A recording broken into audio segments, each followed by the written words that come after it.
So what's up mga Lodi? So ayan, tatry natin i-install tong ating crash guard. So meron tayo ditong na port out na random washers. Doon ka muna. Ciao, doon ka. Tapos ito, gagamit tayo ng ayan, meron tayong panlagay sa Tapos ang ating tornilyo ay M9 na may 50mm. Select naman itong mga kalokoy na to. Hindi tatry natin i-install yung ating gamit. Ito yung ating washer at yung ating random bits na pang special.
Ito na natin. So, gala natin. 30 minutes din halos installation. So, ayan mga lodi. So, nagkaroon siya ng ng mga siwang dito kasi napuwersa yung plastic. Ayan. Ito ba? Ayan. Itong mga to. So, nagkaroon siya ng siwang. Ayan. Kasi napuwersa yung plastic. Ayan. So, ganito yung tsura niya sa harap. Ayan. Mamaya papakita ko ng Ayan, so ganyan siya. Ayan, ang laki ng siwang niya. Nagkaroon siya ng napuwersa yung mga plastic dito. Ito pa.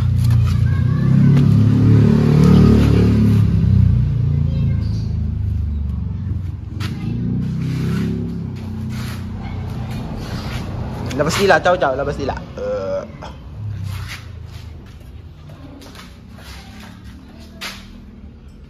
So hindi natin siya mabalik gawa nitong kit lang to. So tatanggalin natin to para maipasok natin to. Ganon din dito sa kabila mga lodi. Tatanggalin din natin tong isang to, tsaka ito. Kasi naka-block na yung dito, yung butas dito, tsaka ito. So ayan, ito ay para dito sa slot na to. So tatanggalin natin yan para may pasok. So ayan, na-install na natin. Ayan. So meron talaga siyang slide na pagkaka hindi siya pantay. Kung makikita nyo yung bend, ayan. So yung geometry niya, pag tinitigan mo, makikita mo siya na ganon.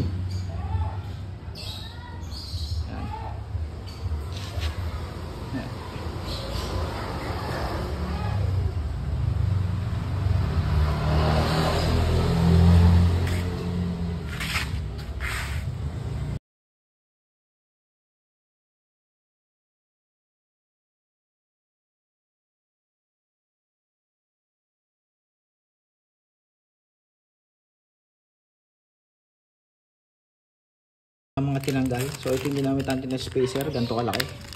Ayan. So gumamit tayo ng 12 tigalawa bawat butas. Ayan. Tapos ito yung mga pinagtanggalan natin. Ito yung original na bolts. Ayan. Tapos ito yung ginamit natin na bolt, yung na M6 na 50mm.